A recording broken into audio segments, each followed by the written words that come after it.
Starting us off with number 10 is the Black Orlov. Now this one's a bit of a juicy one, I'm not gonna lie, but it always has to start off juicy, you know what I'm saying? Weighing in at 67.5 carats, this jewel was said to have initially been the eye of an idol of the god Brahma at a shrine near Pondicherry. It was then stolen by a monk, which is said to have triggered its curse to begin with. In 1932, a diamond dealer called J.W. Paris took the gem to the US and very soon after committed suicide by jumping off a skyscraper.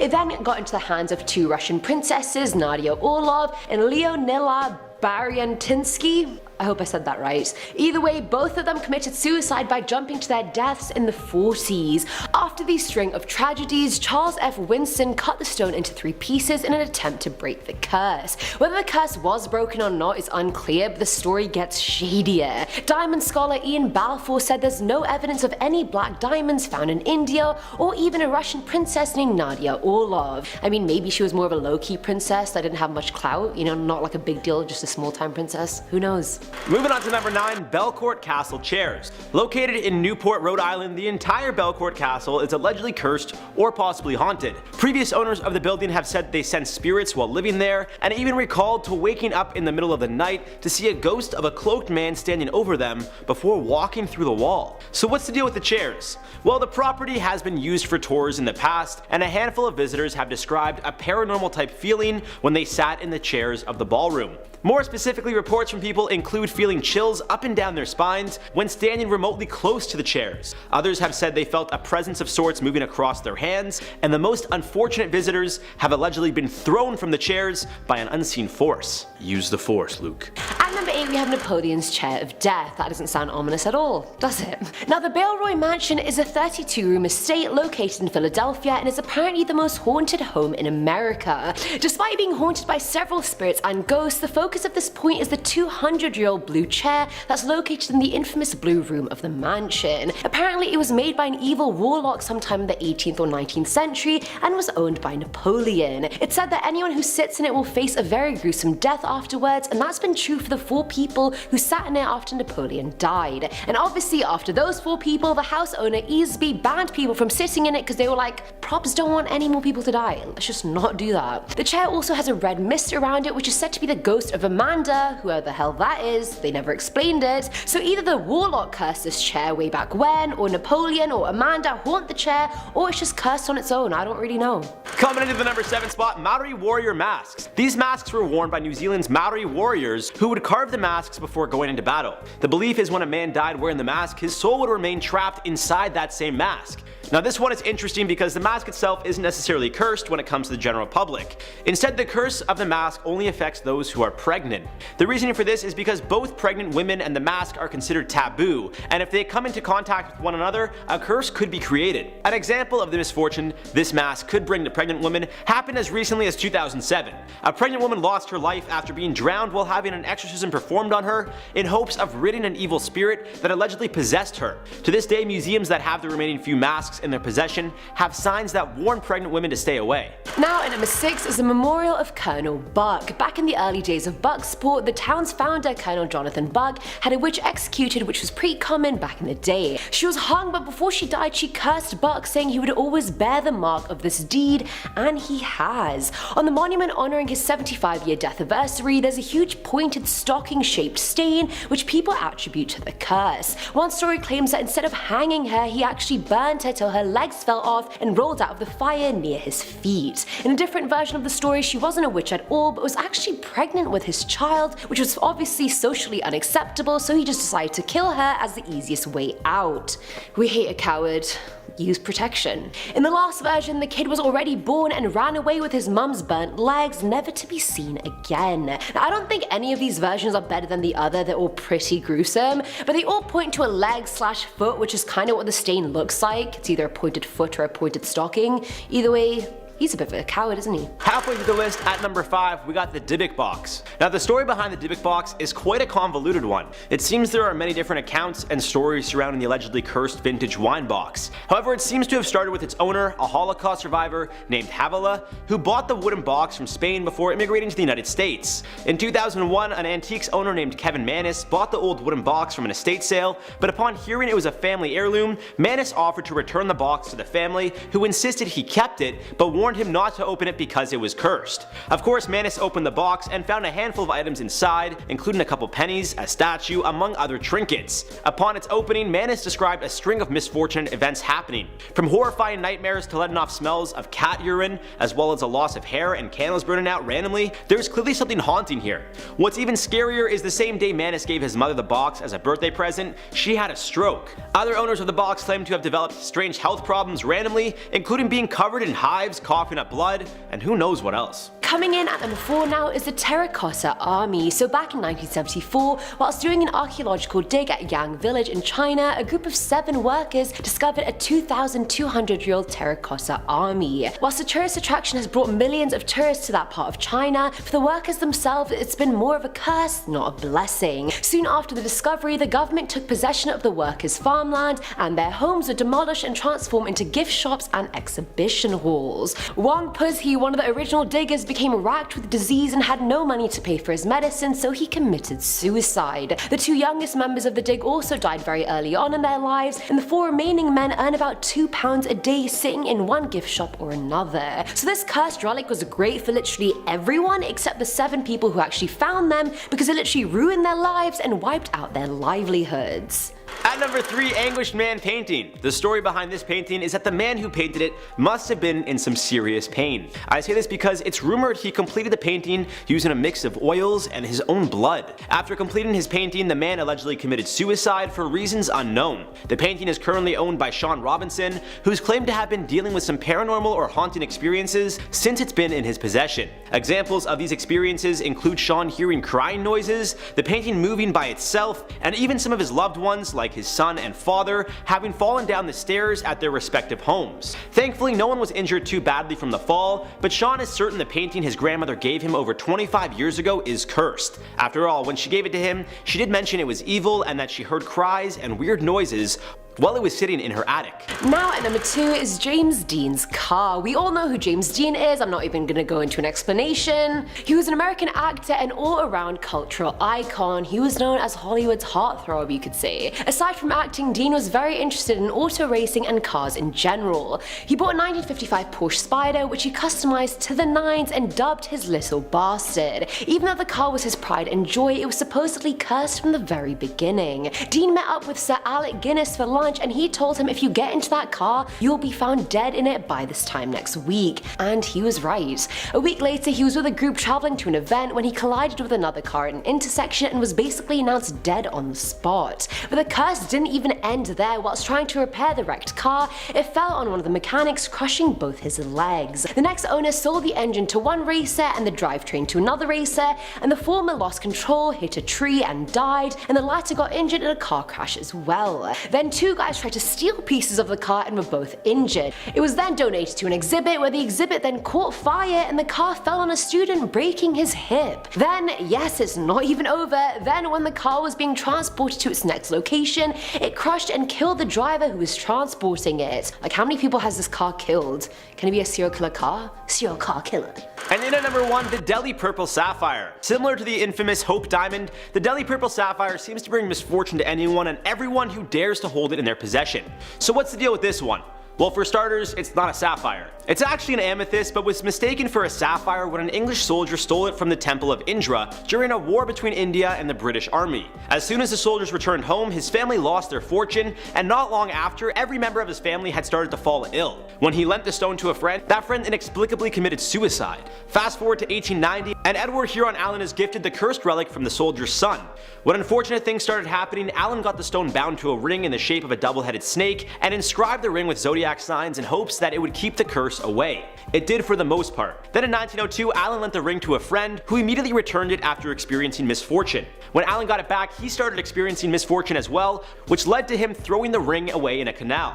Months later, someone found the ring, returned it to the jeweler who helped Allen turn it into a ring in the first place, and once again the ring found its way back into Allen's possession. Upon Allen's passing, his daughter donated it to the National History Museum, where it sits today. Starting off in our number 10 spot, we have the stoop chair.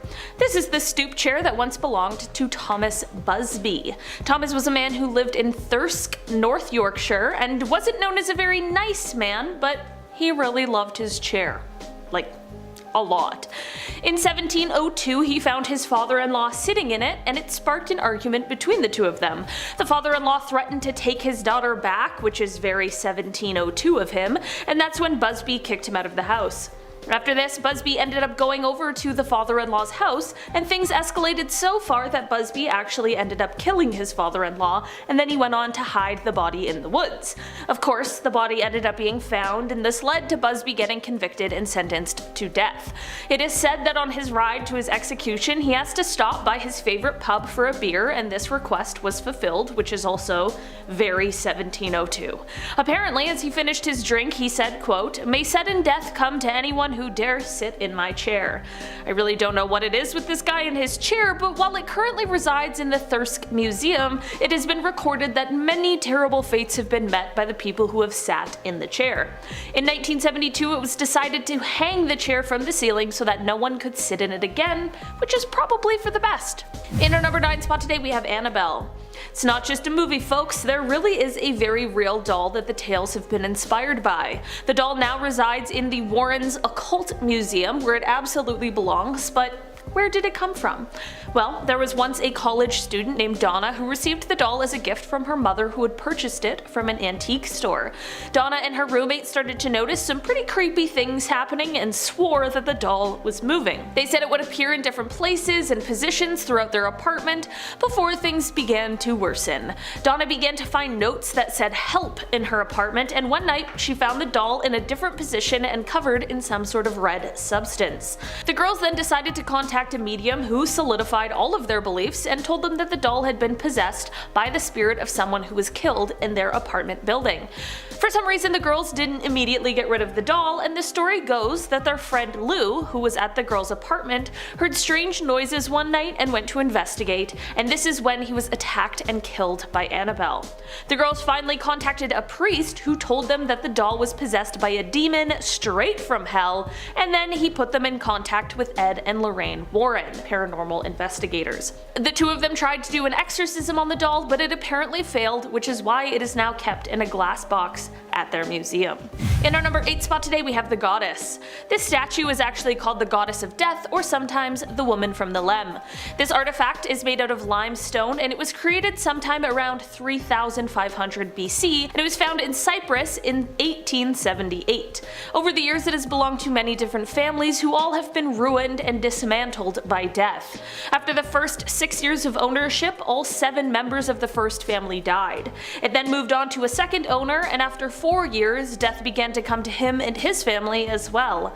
There was then a long period where it was unclaimed, but once the third family got a hold of it, several members of that family began to die as well. The third family ended up turning it over to the Royal Scottish Museum, where it thankfully still resides, hopefully to never ruin another family again. In our number 7 spot today, we have the Hope Diamond. The Hope Diamond was most likely cut from a mine in India and placed into a statue. It is a huge 45 carats, and it has a beautiful rare blue color. It is one of the most famous diamonds in the world, partially for its beauty, but also because of all of the mysterious happenings surrounding it. One day a thief stole the diamond and is said to have died quite soon after. From then on, anyone who owned or even touched the diamond was said to have met an ill fate. Whether it was at their own hands, a mass execution, or a pack of wild dogs, the diamond seemed to have placed a curse on any and everyone who got near it. In 1958, it was fortunately donated to the Smithsonian Museum and has been safe there ever since. I wonder if it got moved from the museum, if the curse would continue. Do cursed items ever, like, retire? In our number 6 spot today, we have the Dybbuk box. The box, which was originally just a plain old wine box, is said to have been possessed by a Dybbuk, which in Jewish mythology is a malicious demon. The box began to gain attention in 2001 when it was being auctioned off on eBay. The seller explained that he had bought it at an estate sale of a woman who had survived the Holocaust.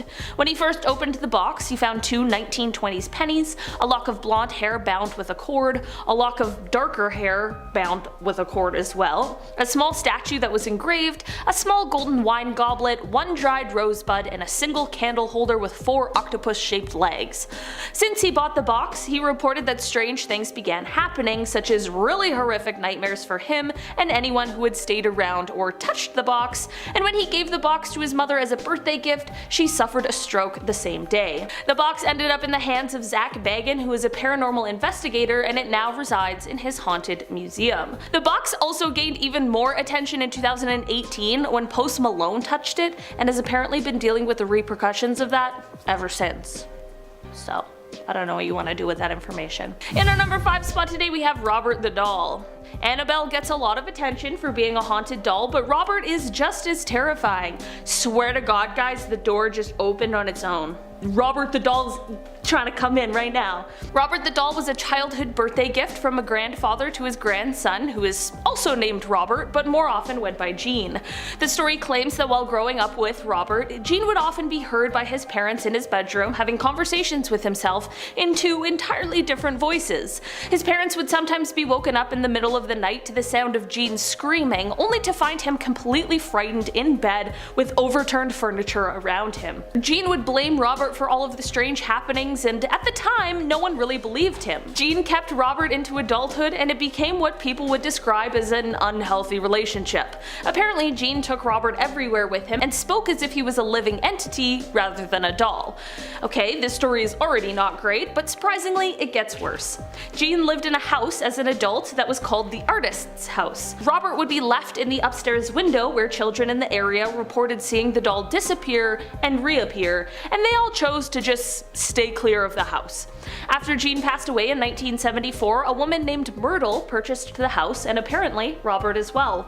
Visitors of the house could swear they could hear footsteps and giggling coming from the attic where Robert was, and some even claimed to see the doll's expression change if someone spoke poorly of Gene. Myrtle reported Robert moving around the house on his own, and after 20 years she decided that she had had enough and donated him to a museum. Robert still lives in the museum where he is safely locked up, but it is said that he still likes to place a little curse on those who take his photo without permission. The walls of the museum near Robert's glass case are riddled with notes from previous visitors and naysayers who are begging Robert for his forgiveness and asking him to remove any curse he has placed on them. In our number 4 spot today we have the Koh-i-Noor diamond. This diamond has an extremely controversial history, and it is the source of a lot of debate, but regardless of the ongoing conversations over who really owns it, we are here to talk about the curse that this stone is said to hold. This diamond dates back thousands of years, and its curse is said to only affect men. It is said that the jewel can bring about great wealth, but it can also bring great misfortune as well to those who own it. Folklore states that, quote, "He who owns this diamond will own the world, but will also know all its misfortunes. Only God or women can wear it with impunity." Throughout the history of the diamond, it was passed among many people and rulers who all fought bloody battles while in possession of it.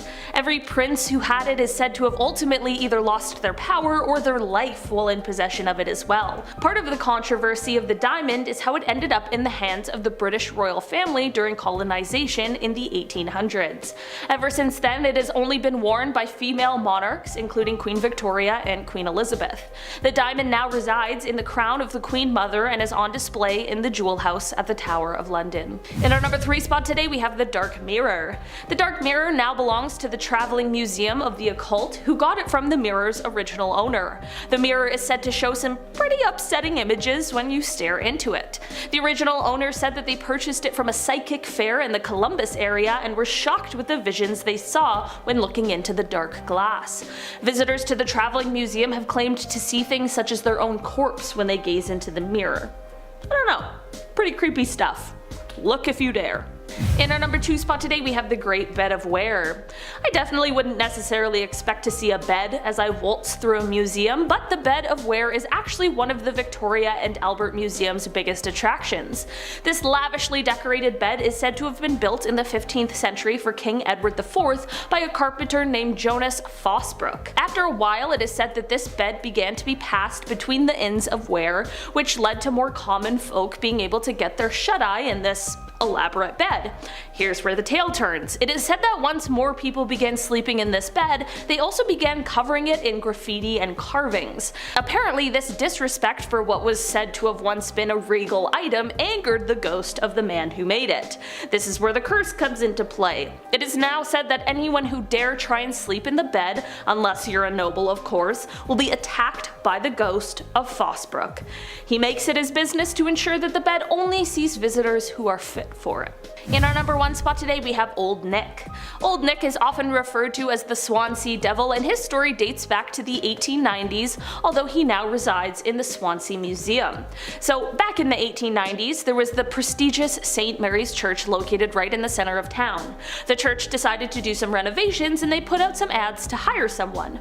When a local builder applied for the job and was turned down, he had a major overreaction and decided he wanted to get some kind of revenge.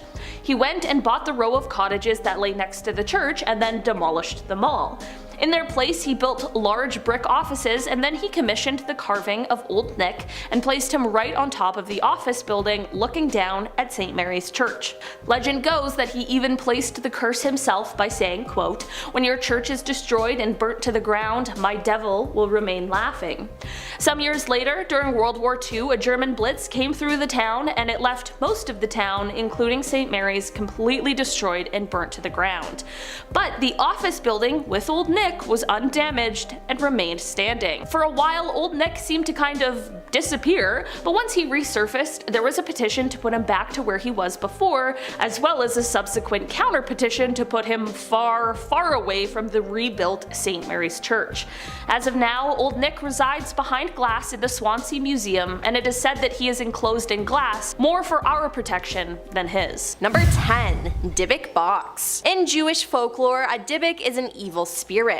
Supposedly someone accidentally summoned the demon while using a homemade Ouija board, but managed to trap it inside the wine cabinet. The Dybbuk box came to light in 2001 when Kevin Mannis purchased it and started having terrible nightmares. He then decided to gift the cabinet to his mother, who suffered a stroke the very day she received it. Not just this, but every person who ever owned that wine cabinet has reported experiencing horrible events. The last owner of the cabinet, Jason Haxton, found out the box possesses a spirit of a malicious Jewish creature called a Dybbuk, who has the ability to haunt and possess the living. Jason not only had nightmares but also developed a strange skin disease and began coughing up blood. At that point, Jason contacted his local rabbis and sealed the Dybbuk back in the box. Jason later, wanting nothing to do with the box, gave the cabinet to Zach to display it in his museum. You actually may have heard of this box before, because in 2018, fans of rapper Post Malone claimed that his spat of bad luck was caused by his contact with the cabinet. Number 9. Charles Manson's cremated ashes. Charles Manson was a criminal who created a cult called the Manson family. It was active in California in the late 1960s and early 1970s. Now, the group consisted of approximately 100 followers who had lived an unconventional lifestyle and frequently used psychoactive substances. Now, the members of the cult believed that he was Jesus Christ and followed everything he did. Now, some members committed a series of 9 deaths at 4 locations in July and August of 1969. In 1971, Manson was convicted of first-degree homicide and conspiracy to commit homicide for the deaths of 7 people, including the film actress Sharon Tate. When Charles Manson died, his body was cremated, and some of his followers actually took fragments of his ashes to keep as a memento. This led to such creations as the Ryan Almighty blood paintings of Manson, in which the eyes were filled in with Charles's own cremains. Painted in Ryan's own blood, the artistry has to be appreciated, but the morbidness of the painting with the cremated ashes included makes for a unique piece, to say the least. This very painting is on display at the museum along with other Charles Manson memorabilia, including a prison-worn outfit, Manson's own TV, and even more ashes in a display case along with Manson's dentures. Number 8. Love Ranch Bed. Zach acquired the bed and bedroom furniture of Bunny Ranch and Love Ranch owner Dennis Hoff, which eerily includes the mattress Dennis died on. Dennis died in that room of a heart attack Zach on October 16, 2018. He was 72 years old. Now this just so happens to be the same mattress Lamar Odom was on when he overdosed 3 years prior in October 2015. Safe to say a lot of bad things have happened on that mattress. Zach says they never swapped out the mattress in the Love Ranch room, and now folks at the legal Nevada brothel believe it's cursed. Zach said that he was told that the bed was cursed, so of course he wanted to add it to his collection. Number 7. Dr. Jack Kevorkian's van. Jack Kevorkian publicly championed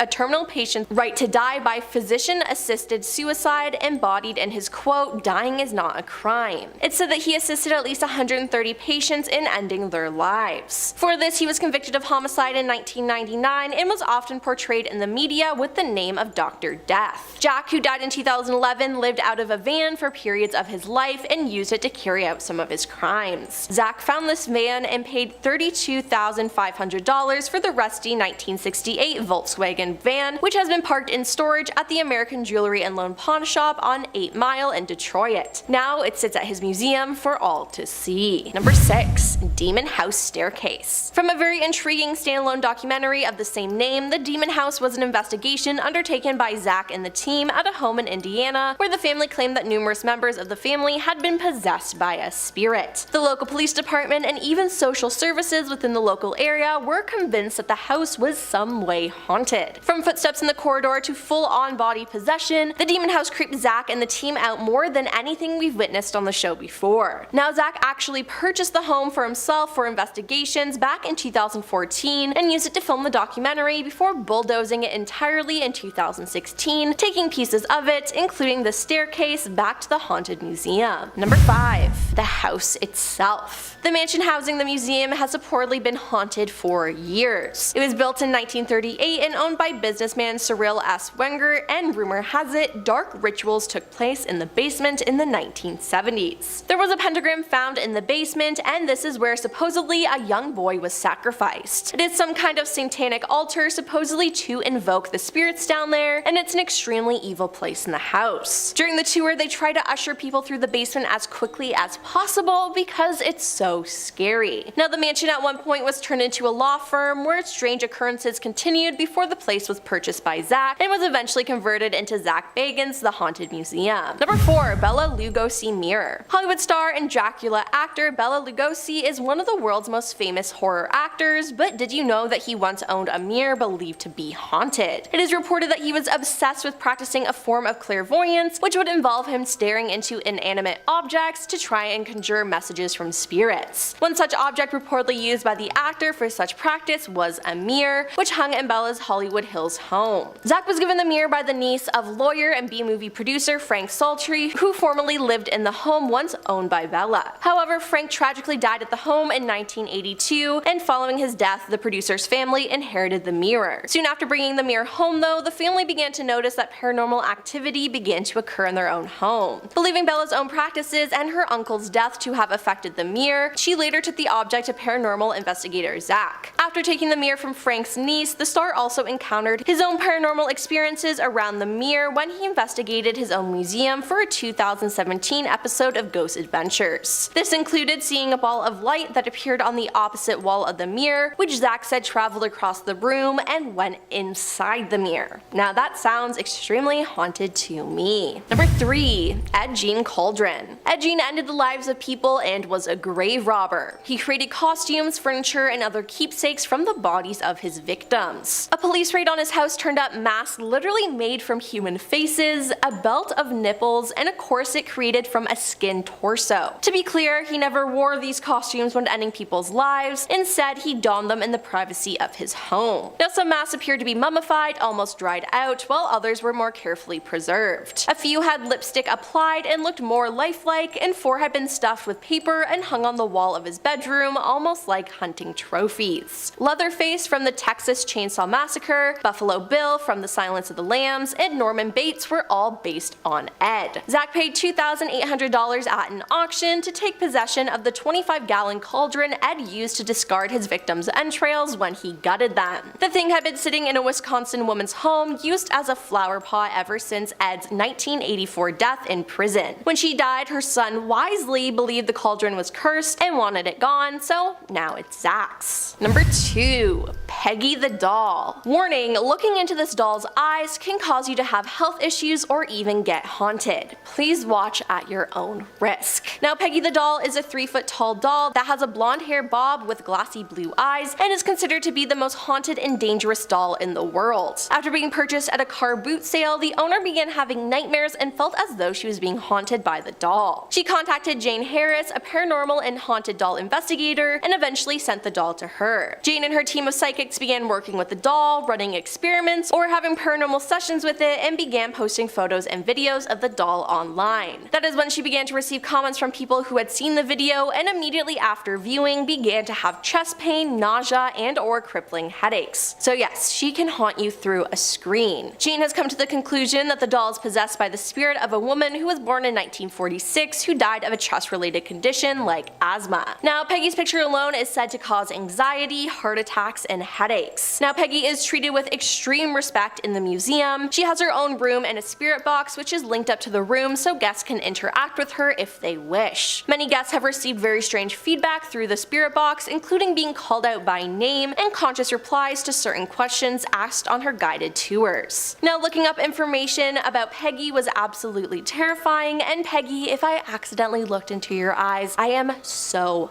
sorry. And coming in at number 1 is the Devil's Chair. Ed and Lorraine Warren helped exorcise a possessed boy named David Glatzel in the early 80s. They did many exorcisms on David, and Lorraine said that David levitated, ceased breathing for a time, and even demonstrated the supernatural ability of precognition. During his exorcisms, there was also a rocking chair in the room that would allegedly rock on its own, levitate, and even vanish and reappear. David and Lorraine also claimed to have seen the devil sitting in it. Now, Zach purchased the chair to be on display in his museum, but he had been forced to shut down his haunted rocking chair exhibit. Why? Well, Zach and his friend noticed the door to the chair's room slowly creaked open all by itself. Zach also says a light focused on the chair went out when a power cord was mysteriously yanked out of the wall. 2 hours later, he said a woman collapsed, began bawling, and asked, "What is happening to me?" Shortly thereafter, she fell unconscious, according to Zach, who adds that the woman was upstairs directly above the rocking chair exhibit.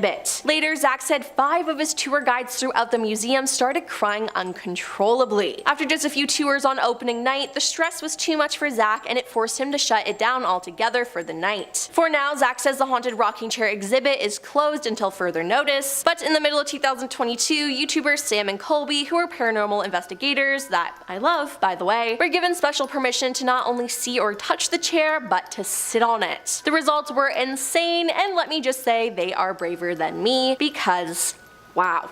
Starting off in our number 10 spot, we have the Screaming Skull. Bettiscombe Manor is often referred to as the House of the Screaming Skull thanks to a legend that dates back to the 19th century. Legend goes that the owner of the manor at the time of this legend had a slave who fell seriously ill. As he lay dying, he had one last request, which was to have his body returned to his home. It's a pretty fair request and truly the least this family could have done for the man. In fact, he even said that he would never rest until his body was returned home. Of course, the owner of the manor was a huge piece of work who refused, citing that this would make the burial far too expensive, and instead he ended up having the body buried on the grounds of the manor. It is said that after this, the village in which the manor resides was plagued with ghostly screams and cries coming from the cemetery. Apparently, at the manor, they began experiencing things like the windows rattling and the doors slamming, seemingly of their own accord. Listen, I wish that this man could have just rested at home like he was supposed to be,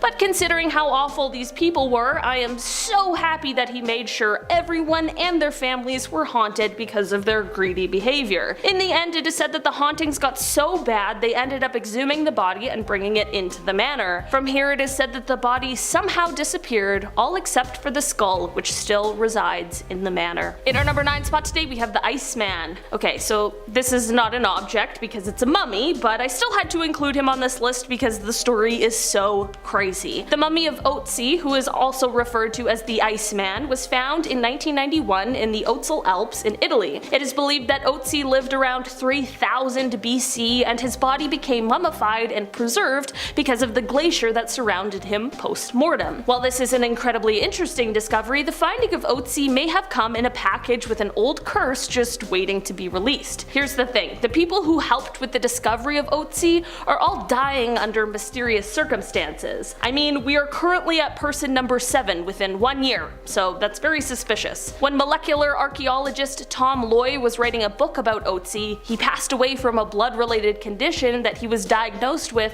shortly after becoming involved with the Iceman. The German tourist Helmut Simon, who discovered the mummy, felt his death while hiking in the same spot he saw Otzi. Dieter Warnick, who was the head of the mountain rescue team that was assigned to finding the mummy, died of a heart attack at just age 45, just an hour after Simon's funeral. To avoid this becoming an hour-long list, I'll stop here, but that is just half of those who seemingly fell victim to the curse of the Icemen. I don't know, maybe disturbing a man who's been in the same spot for 53 centuries wasn't the best idea anyone has ever had. In our number 8 spot today we have the Atlantis Ring. The Atlantis Ring was originally made of clay and it was found in 1860 in the Valley of the Kings in a tomb of an Egyptian high priest. It was then passed on to Howard Carter, who kept it until he passed away in 1939. The ring was believed to be at least 5,000 years old and it had geometric symbols carved into it that were unlike anything known in Egypt. Here's where the story gets a little weirder though.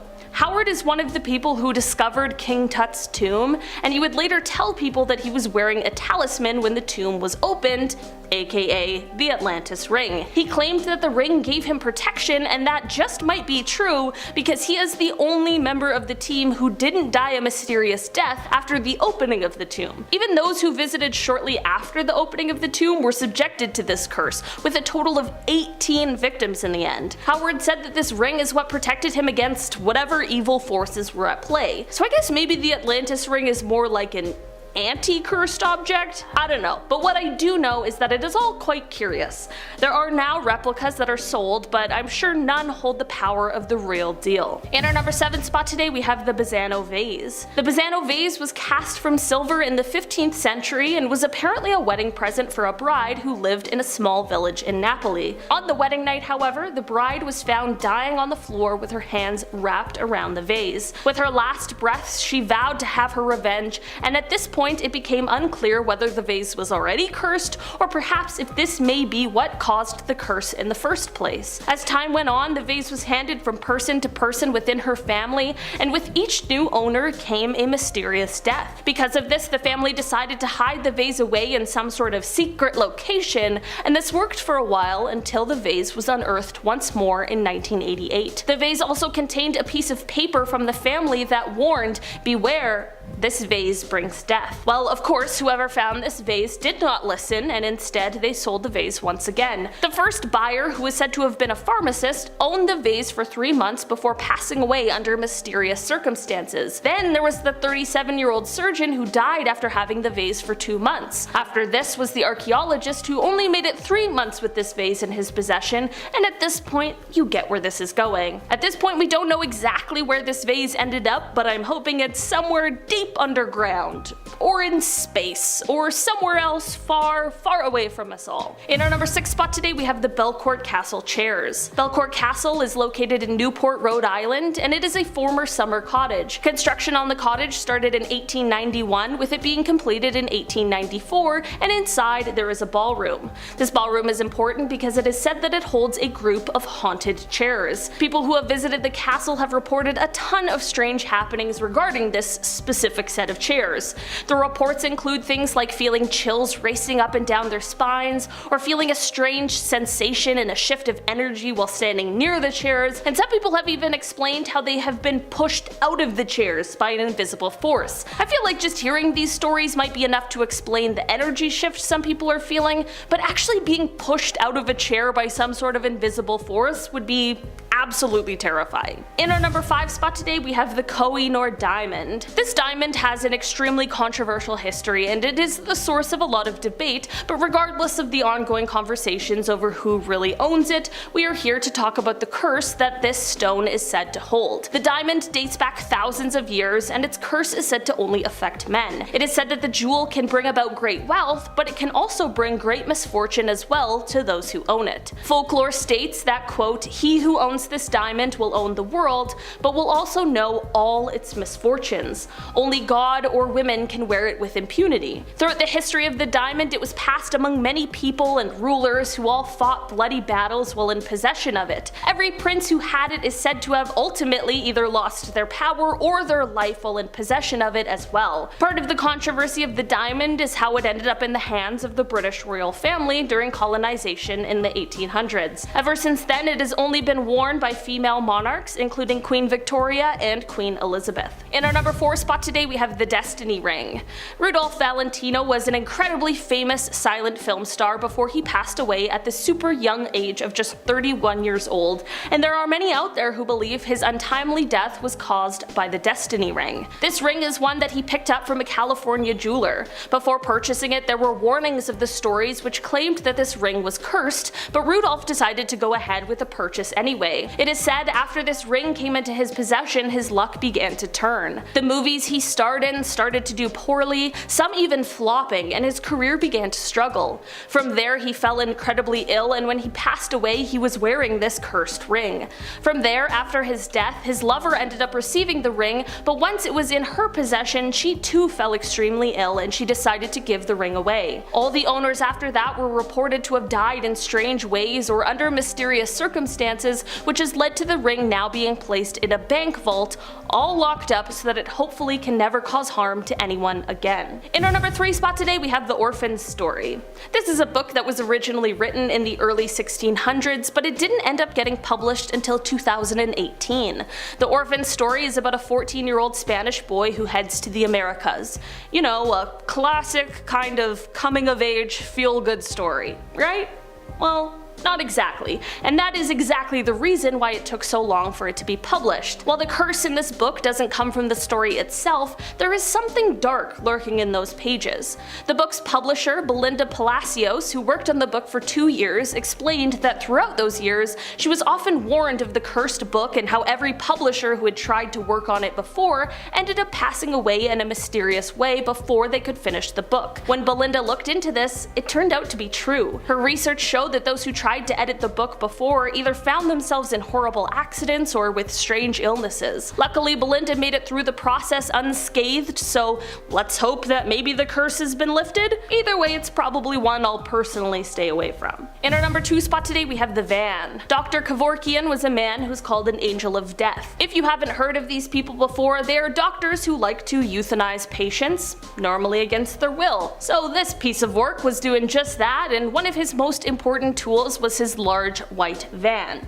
Yeah, huge red flag already. The van later went on to have the nickname Deathmobile, and it made headlines again when it found its way into a pawn shop. The reason the person who had previously had it didn't want it anymore is because they claimed that there were strange occurrences that began happening once it was in their possession. This story led to paranormal investigator and ghost hunter Zach Baggin purchasing it. Apparently, people who enter the van immediately feel just overwhelming sadness, and they also feel like there are unseen eyes that are watching them at all times. In our number 1 spot today, we have the cursed chest. The story of this cursed chest starts off with a horrible person named Jeremiah Graham, who is said to have been making preparations for his firstborn son.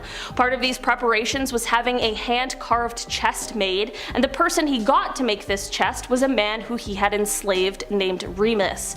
When Remus finished the chest, Jeremiah was not satisfied, so he began to harm Remus, who would unfortunately later pass away from his injuries. The other people who lived and worked in the home were rightfully horrified and angry about this situation, so they decided to sprinkle dried owl blood inside of the drawers, all while placing a curse on the chest. It is said that the curse brought tragedy to anyone who put their clothes inside of it, and apparently it is a curse that is working with a vengeance, as it is said that this chest and the curse are responsible for taking the lives of at least 16 people. Coming in at number 10, let's just get it out of the way, we have Annabelle. Okay, so we all know that Annabelle the doll resides in the occult museum, so let's just honestly get her out of the way and move on. Annabelle is a Raggedy Ann doll that lives in a glass box because she simply can't be trusted to be unsheathed to the real world. The doll is demonically possessed by a dead child named Annabelle. Hip hip hooray. The doll has portrayed some horrifying and very evil behaviour, and the Warrens were given the doll by a student nurse who simply couldn't handle having her around anymore. more. Annabelle the doll was the inspiration behind the scary movies The Conjuring and Annabelle Creations, so a pretty scary plushie. Visitors at the museum are warned profusely not to even touch the glass cage that the creepy old smiling Annabelle sits in. You don't want to find out what kind of malevolence she could unleash if you break the rules. Moving on to number 9, we have a vampire coffin. It seems that the vampire coffin on display in the Occult Museum was found by the Warrens themselves and was used by a real-life modern-day vampire. But was it though? Let's take a look at it, shall we? I mean, there really is rather a lot going on here. There's a window with a creepy doll head on a plinth. Apparently the plinth is important. There's some kind of mounted devil head too, a spooky necklace, and a picture of the alleged vampire in question.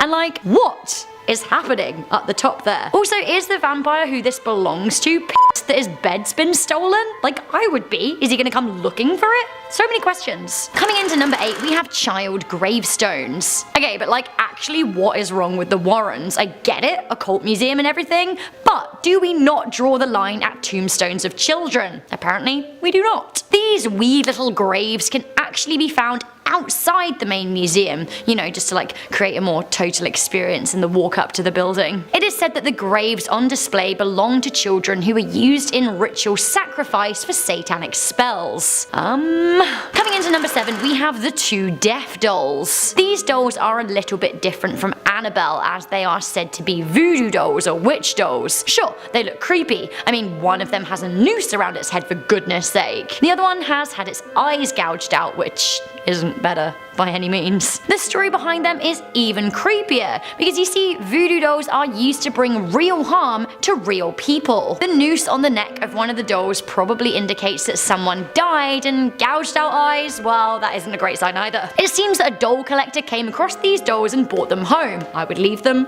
very much where they were. On bringing them home, she found that her son's health began deteriorating rapidly. Now it seems that some of the witch's voodoo doll magic had retained and picked the boy as its new vessel. The collector contacted the Warrens, who removed the dolls, after which the boy recovered. But the story continues. It seems that a visitor to the museum broke the rules and touched one of the dolls and was later involved in a horrifying accident. This is what happens when you touch the creepy dolls. Coming into number 6, we have shrunken heads. Okay, do you know what shrunken heads are? Because if you don't, let me break it to you. They are the real decapitated corpse heads of dead people that have been prepared as tribal trophies. Sounds great. To make a shrunken head, you have to remove the skull meticulously, and then you sew the eyes and mouth and nose shut. All of the brain matter and fat from the head is also removed. A ball is stuffed in the head to keep the shape, and then the head is boiled with water-containing tannins. Ugh. Head soup. No. The head is then dried with hot rocks and buried in sand, usually for a year. Great. So in the Occult Museum there are real decapitated heads, and these ones have been used for tribal magic rituals. There is some seriously bad juju associated with some of these heads. Coming into number 5, we have the summoning mirror. A classic haunted mirror. Mirrors have long been associated with the spirit world. Indeed, legends like Candyman and Bloody Mary seem to suggest that spirits can be summoned from paranormal planes using a mirror. This isn't just any mirror at the Occult Museum. Of course it isn't. This is a special conjuring mirror used to bring forth spirits and demons. The only thing is though, you don't know if what answers your call will be a good spirit or a bad spirit. To me, I have to say the mirror is pretty beautiful and lavish, like I'd like that in my bedroom, although maybe without the side of spirits popping up.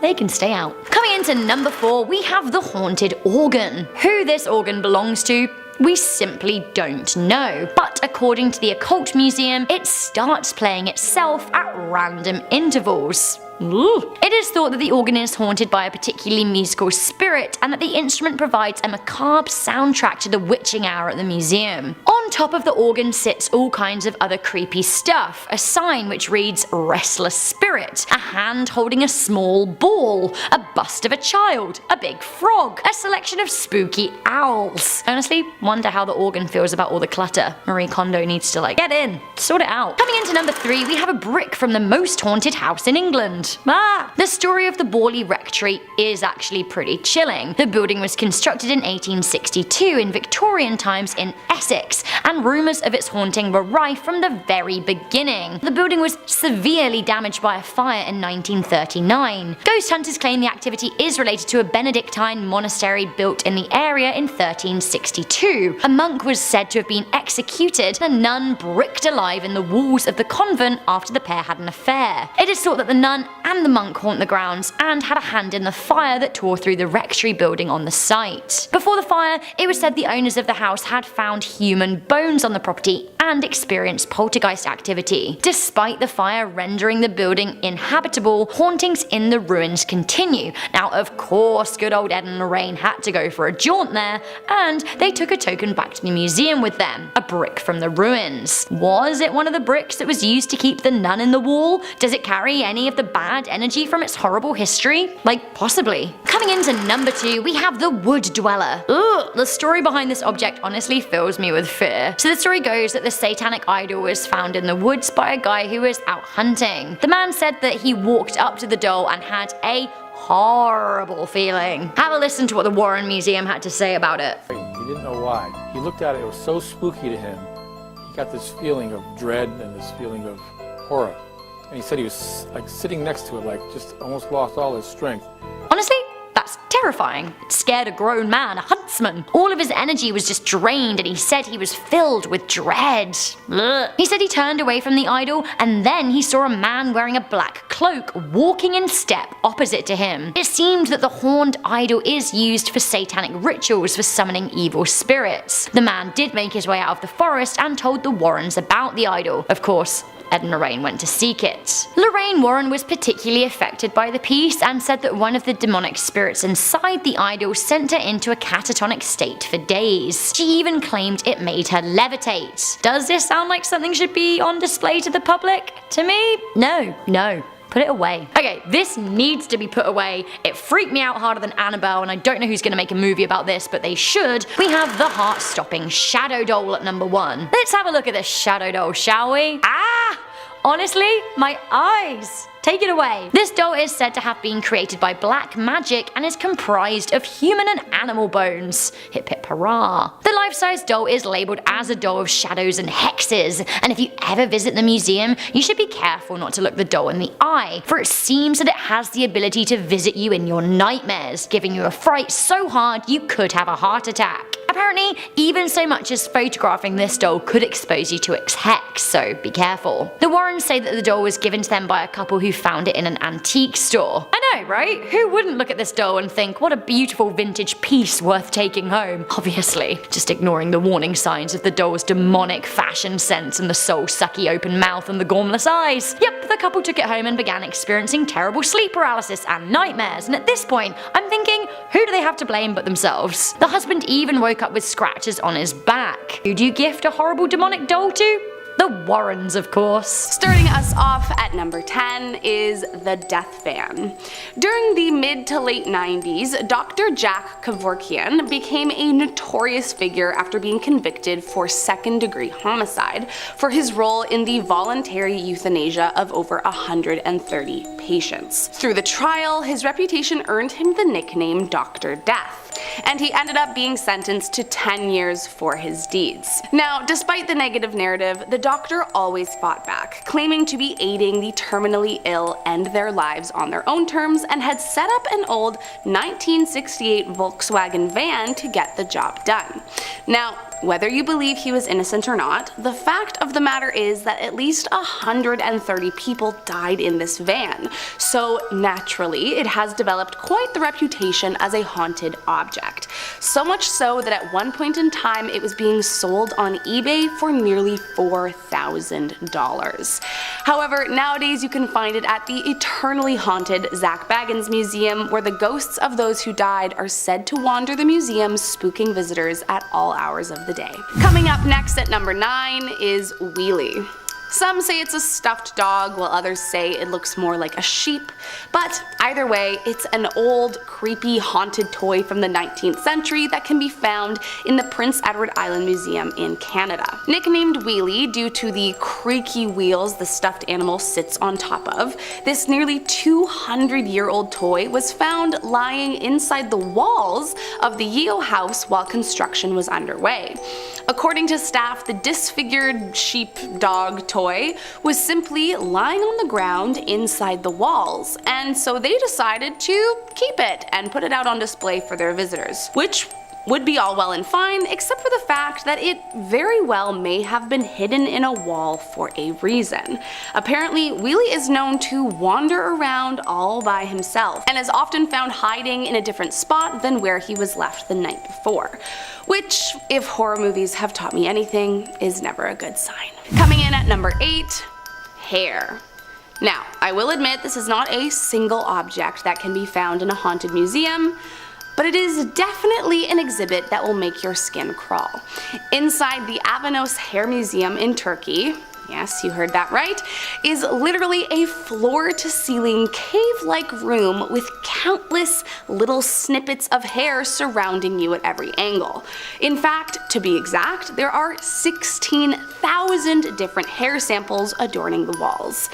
I'm sure you're wondering how such a museum began in the first place. Well, the common folklore is that a local potter once asked a dying friend to leave him a snippet of her hair to remember her by. The friend obliged and cut a small piece of her locks for the potter. From there, the potter placed the gift in his shop, and apparently this inspired visitors who began following in her footsteps and gifting locks to be displayed in his shop along with the original, until eventually the shop was overrun by hair. And don't worry, if you want in on the fun, or creepiness depending on your feeling about hair, guests are encouraged to leave behind a little sample themselves. Just ask the staff for some scissors and your wishes will be granted. Coming in at number 7, the dark mirror.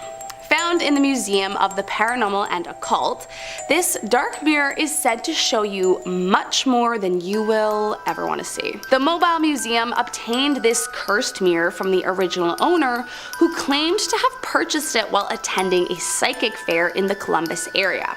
Now, there are lots of alleged cursed mirrors out there, some said to be haunted by demons who escape in the night, torturing whoever possesses the cursed glass, which, don't get me wrong, is definitely terrifying. However, this particular object has more of an eerie, foreboding quality that is sure to send anyone who looks into it into a spiral.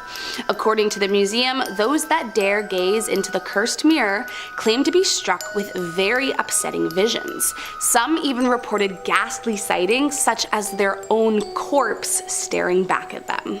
Coming in at number 6 is Einstein's brain. In the famous Medical Muter Museum in Philadelphia is none other than the brain of world-famous theoretical physicist Albert Einstein, or at least parts of it are there. And almost as peculiar as having sections of his brain preserved in glass slides and displayed is the story of how the genius brain wound up at the museum in the first place. Apparently, after he died in 1955, pathologist Thomas Harvey was the one to perform his autopsy. But unbeknownst to the family, he decided to remove Einstein's brain for preservation in the hopes that scientists of the future could study it to determine what made Einstein so intelligent. Eventually, after much reluctance, Einstein's son agreed to allow the brain to be kept under one very strict condition, that it be used for scientific research. Now, with permission from his next of kin, Harvey went forward, slicing the brain into 240 pieces, making sure to preserve each piece very carefully. Over the next few decades, Harvey would send bits and pieces to researchers upon request, and eventually donated the rest to this very museum it resides in today. Coming in at number 5 is Annabelle. Okay, I know we're all pretty aware of the cursed demon doll, but I just couldn't help it. I mean, she is one of the most terrifying things you can find in a museum after all. Although nowadays she's locked up tight in the famous paranormal investigators Ed and Lorraine Warren's occult museum, this wasn't always the case. Back in 1970, Annabelle was gifted to a nursing student named Donna, but it didn't take long before Donna and her roommate Angie knew that something was off. After about a month, the roommates began finding disturbing messages lying around their apartment, warning them to help Lou. Lou was one of their friends who had apparently warned the girls of the doll since day one. Eventually, things got so creepy that the women contacted a medium who told them to not be afraid, that the doll was merely possessed by a young girl named Annabelle Higgins, who had died on the property years prior. The medium advised them that Annabelle felt really safe here and would like to stay, so they agreed. But that was all part of the demon's plan. Not long after, Lou stayed over, and when he awoke from a nightmare, he found he couldn't move his body. And then, like straight out of a horror movie, he says Annabelle walked up his body and strangled him until he passed out. After that, the girls contacted a priest who put them in touch with the paranormal investigators, Ed and Lorraine Warren, who discredited the medium and said it was, in fact, a dangerous demon possessing the doll. However, even now, despite being locked up, the doll should be deeply feared. It was reported one man who visited the museum mocked the doll and only a few days later died after losing control of his motorbike. Next up at number 4, the Hands Resist Him painting. As far as paintings go, The Hands Resist Him, created by William Stoneham in 1972, is probably considered one of the most haunted pieces in the whole world. Stoneham claims the inspiration for the piece came from an old photograph from his early years, and somehow, over time, the painting landed in the hands of a California couple. As the story goes, the sellers who auctioned it on eBay in 2000 kept the painting in their 4-year-old's room. But one morning, the girl claimed that the people in the painting were not letting her sleep at night. So, for the girl's peace of mind, they set up a motion sensor camera to prove that no monsters were coming out of the painting. However, to their surprise, they captured some truly frightening activity. They awoke to find photos of the boy crawling from the painting, and others where the doll's face had changed to a very angry disposition while holding a weapon. Not only that, it's also rumored to have been responsible for the death of 3 men who came into contact with it at one time or another. Today, you can find it in the back room of Smith's Perception Fine Art Gallery in Grand Rapids, Michigan. But be warned, those that witness the painting often complain of nausea or extreme physical pain while in its presence. Coming in at number 3, Ed Gein's Cauldron. So, a little backstory. Ed Gein, aka the Butcher of Plainfield, was a killer and body snatcher between 1947 to 1957. Gein grew up very religious. His mother was a devout Lutheran who taught her sons that women were inherently promiscuous and instruments of the devil. Gein became very attached to his mother, arguably a little too much, and after his father and brother both died, Gein became his mother's primary caregiver. However, after she died in 1945, something snapped and he became a totally different person. He began to visit the graveyards at night, digging up middle-aged women that had similarities to his deceased mother, before bringing the bodies home and mutilating them, using their skin to make covers for his furniture, masks out of their faces, or using the bones for decoration and dishes. Even creepier was when he began creating an entire woman's suit from various different exhumed bodies, as he wanted to be able to become his mother and literally be in her skin. It is believed that this cauldron was used by Gein to not only store the stolen body parts, but primarily to boil them so that the skin could be removed from the bone more easily. Nowadays, this cursed cauldron is found at the haunted Zach Baggin Museum and is definitely one of the most terrifying things found inside. Next up at number 2, Peter Curtin's head. Inside the Ripley's Believe It or Not Museum in Wisconsin is one of the most haunting objects you could come across: the severed head of a dead man. But who's the guy? Well, none other than the vampire of Dusseldorf, Peter Kürten. To give you a bit of context, Peter Kürten is widely considered one of the most cruel, sick, and deranged men of the 20th century.